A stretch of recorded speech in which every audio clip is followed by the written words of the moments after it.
I've spent over 2 years living in El Salvador with my family, and during this time I've had countless moments where I thought, geez, if only I had known this before coming here, it would have saved me so much time, energy and money. So in this video, I'm going to share 10 tips to help you prepare to move and live in El Salvador. Number 1. Many people move here to escape their current situation, but it's crucial to weigh what you'll be leaving behind. This will minimize the chance of regret later. Start by writing down all the things that fulfill your family's needs where you currently are.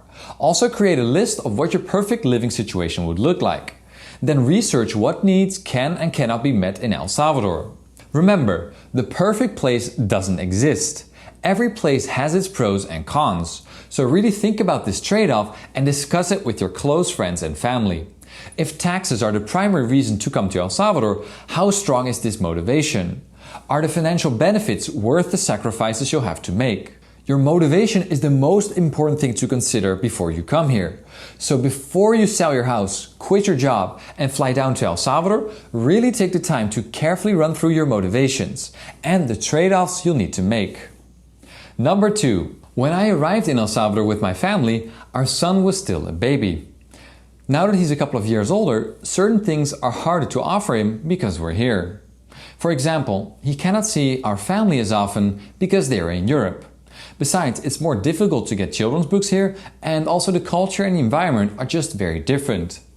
As a parent, you really want to make a conscious decision about the environment you want your kids to grow up in. What about school?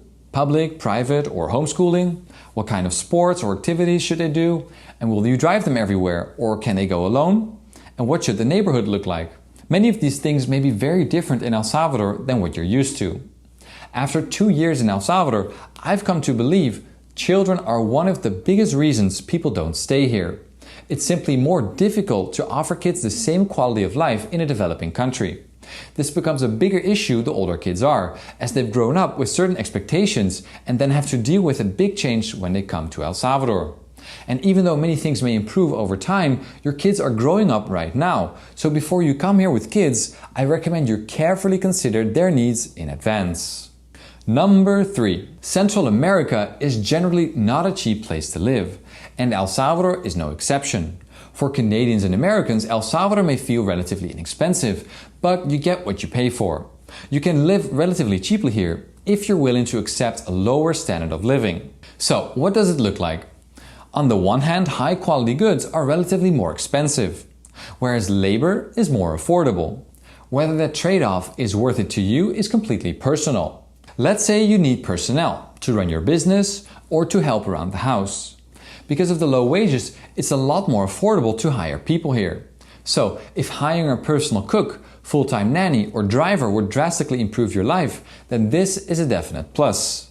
Another pro is that Bitcoin is legal tender, so you can bring your Bitcoin and spend it free of taxes.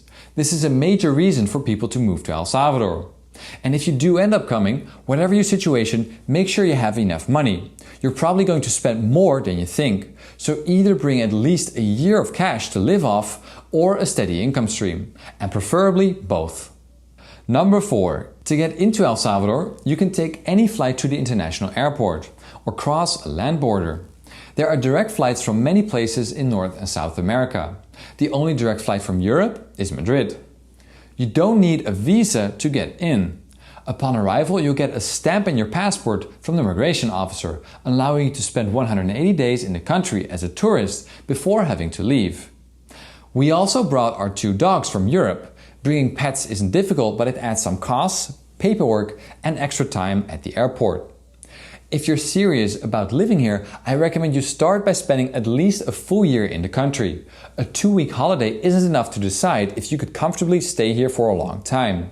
So, getting into El Salvador should be an easy and straightforward process for almost anyone. Number 5. Before deciding where to live, make sure you spend some time in different areas. At the beach, near the city, and up in the mountains too. Get a feel for the different temperatures and humidity levels. More on the climate later. You'll find most things you need in the city, but the Surf City beach area is being developed at an incredible pace. San Salvador is also improving, but it's still a big city, which may or may not be your thing. Nature lovers may find El Salvador limiting. Outside rural northern areas, it's either city life or rugged jungle. In many developed countries, we're extremely spoiled with publicly accessible trails through forests, farmland, and nature reserves. El Salvador can be a big step down in that area. Housing availability has become more of an issue.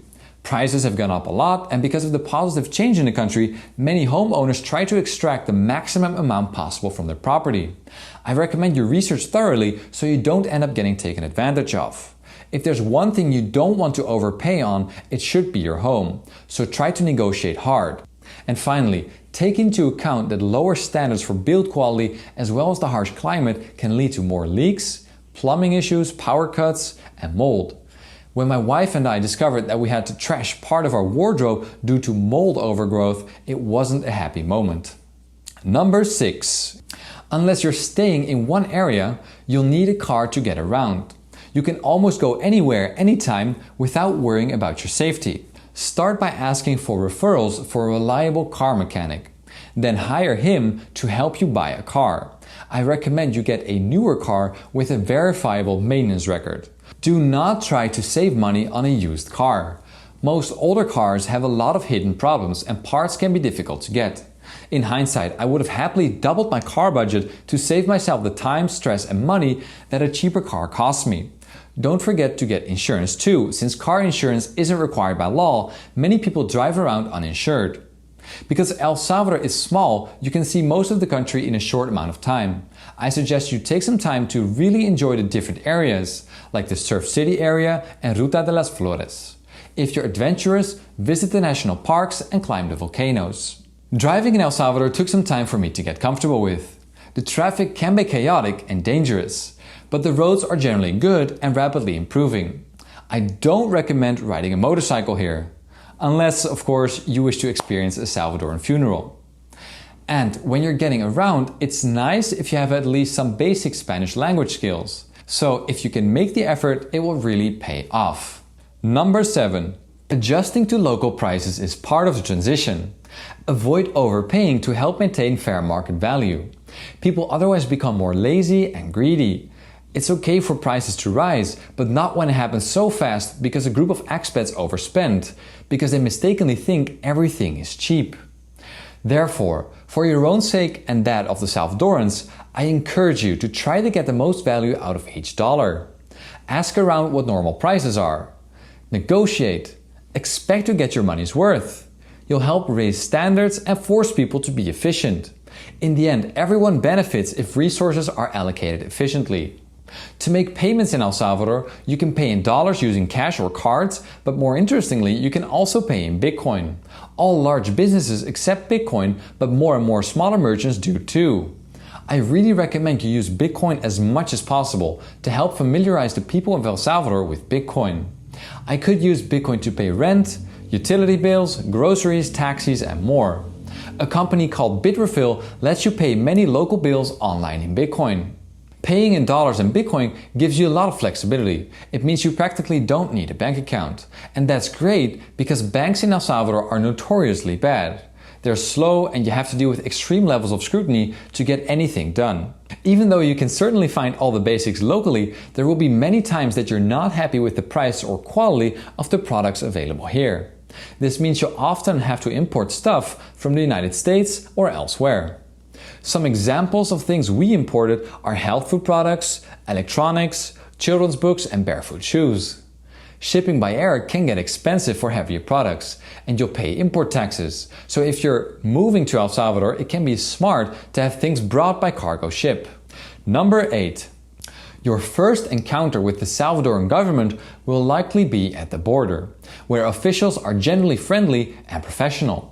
This sets the tone for all further government interactions. From police stations, border crossings, migration officers and tax agents, my experience has been positive across the board. The Salvadorans I met in these roles truly loved serving their country and seeing it develop. When considering becoming a resident, note that you'll have to spend at least 8 months per year in El Salvador as a temporary resident, and a single trip abroad can be no longer than 3 months. A temporary resident card will have to be renewed each year, and it takes 3 years before you can apply for a permanent residency status. After a total of 5 years of residency, you can apply for a Salvadoran passport. Getting a lawyer for your residency application makes things much easier, but beware of some lawyers that try to charge at least double the going rate. Make sure you bring all the documents you need before coming into the country. There are also 2 faster ways to get Salvadoran citizenship. One involves making a $1 million donation, and the other is the Freedom Passport program, which aims to attract 1,000 skilled foreign workers each year. I never noticed unnecessary bureaucracy, or worse, corruption. Nor did I have trouble getting government appointments or receiving help. Boy, is this different in a country like Mexico. The only 2 times I've had friction with the government was when I wasn't fully aware of the rules. One time I filed an address change a few days late. This carried a $150 fine per person. The other time was when my wife was stuck at migration at the airport to fly to Mexico. Since our son was a resident, I had to rush to get a notarized affidavit giving my wife permission to leave. Luckily, I made it just in time as she was the last person to board the plane. The lesson I learned here is that as an expat, the government can still improve communicating about the rules, so you have to make sure you inform yourself. Finally, under the Bukele administration, the Salvadoran government is doing a great job running El Salvador. They're constantly developing the country and making it more attractive for investment. If this continues, I expect El Salvador to be a well-developed, independent nation within a few decades. Number 9. When coming to El Salvador, you can expect the local people to be generally open, happy, and welcoming. In 2 years in El Salvador, I've met a lot of good people. However, there are some clear cultural differences. The average Salvadoran is less skilled at communicating, has lower standards, and has less respect for time. I don't say this to be negative, but to help you avoid losing time and energy in everyday interactions. This can also make it challenging to find good people to hire. As an expat, it's normal for things to be different than what you're used to. Take your own responsibility to remove any confusion. Clearly explain and repeat your expectations. Sometimes you just have to suck it up. Things aren't always done perfectly and they can take more time. And when you do find reliable, hardworking people, make sure to reward them by treating them extra well. I recommend paying a competitive wage and giving bonuses for good performance. Otherwise, if you pay twice the average wage from the start, the performance is likely to suffer. Finally, just a word of general advice. Be careful. Don't blindly trust people. Do proper due diligence and watch out for scams when making big purchases. Whether you're buying cars, making investments, or hiring contractors, I've seen people getting scammed, making them lose money and sleep over situations that could have been prevented had they done better research. Don't trust. Verify. Number 10. El Salvador's tropical climate offers stable temperatures and abundant sunshine, but comes with high humidity. The dry season runs from November until April, whereas the wet season runs from May until October. During the dry season, the weather is pleasant wherever you are. Temperatures drop during the night, bringing cooler air everywhere. During the wet season, though, the level of comfort varies greatly with elevation. On the one hand, if you're at the beach at sea level, you can expect the days to be rain-free, but the high humidity can make it very muzzy and uncomfortable. Relief usually comes at the end of the day in the form of thunderstorms and rain, accompanied by cooler air. On the other hand, if you're at higher elevation, like in San Salvador, which lies 650 meters above sea level, the high humidity will lead to rainfall and cooler air earlier in the day. Deciding where to live is one of the most important choices you have. Either you live at the beach with lots of sunshine, little rain, but high humidity, or you live higher up in the country with less sunshine, more cloudy skies and rain, and cooler temperatures at night. The best way that I found to compare the climate in different places is through a website called weatherspark.com. It can show very detailed weather graphs for multiple places at a time. No matter your location, it's key to live in a house that's properly designed for the climate. Living in El Salvador can be a rewarding experience if you're well prepared. Because I believe El Salvador will massively benefit from adopting Bitcoin, I've created a new YouTube channel to show you how Bitcoin can vastly improve your life too. So click this video right here if you'd like to make a lot of money so you can stop worrying about rising prices and maybe one day retire in El Salvador too.